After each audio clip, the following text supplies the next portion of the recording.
নাটোরের নলডাঙ্গা উপজেলার পূর্ব মাধনগর এলাকায় আগুন সন্ত্রাসীদের নিষ্ঠুর তাণ্ডবে নির্ঘুম আর আতঙ্কে রাত কাটছে কৃষকদের। গত বছরের মতো এবারও শুরু হয়েছে গ্রামের কৃষকদের বিভিন্ন খড়ের গাদায় হঠাৎ আগুন দেয়া। তবে যে খড়ের গাদার পাশ বা উপর দিয়ে বিদ্যুতের তার অতিক্রম করেছে সেগুলোতে আগুন না দিয়ে পাশে চিরকুট লিখে রাখছেন তারা।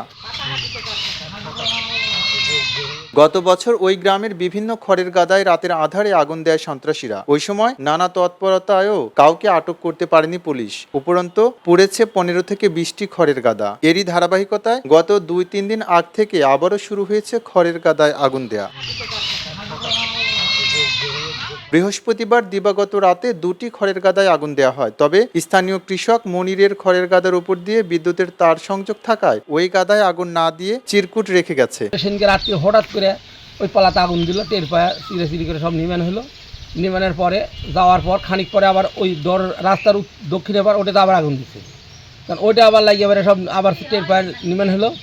গেল রাত্রে আবার ওটাতে আবার আগুন দিচ্ছে। স্থানীয়রা জানান, রাত 1টা থেকে 3টার মধ্যে পূর্ব মাধনগর গ্রামের মামুন সর্দার, শিহাব সর্দার ও সোবহান কাজীর 2টি বড় খড়ের গাদায় আগুন দিয়েছে সন্ত্রাসীরা। আগুন নেভানোর পাশাপাশি আতঙ্কে নির্ঘুম রাত কাটছে তাদের। প্রশাসনের কাছে আবেদন জানাচ্ছি যেন দ্রুত এদেরকে গ্রেপ্তার করে আইনের আওতায় নিচে শাস্তি দেওয়া হোক। আমাদের পরিকল্পনা ছিল সামনে আমরা পশুর পালন করবো, সেই হিসাবে আরও খেয়ারগুলো সংগ্রহ করতেছিলাম। এবারে প্রথম শুরু করতে যাচ্ছি, সেইখানে পরিকল্পিতভাবে আগুন দিয়ে আমাদের 2টি পালা ধ্বংস করে দেওয়া হয়েছে। আমরা খাদ্য, মানুষের খাদ্য হলে টাকা দিয়ে আমরা বাজার থেকে কিনতে পারবো, কিন্তু গোখাদ্য আমরা কোথায় থেকে কিনবো? আমরা খুব অসহায় বোধ করছি। আমি প্রশাসন সহ এলাকার সকল মানুষের সহায়তা কামনা করছি। নলডাঙ্গা থানার ওসি নূরে আলম জানান, অপরাধীদের ধরতে কাজ করছে পুলিশ।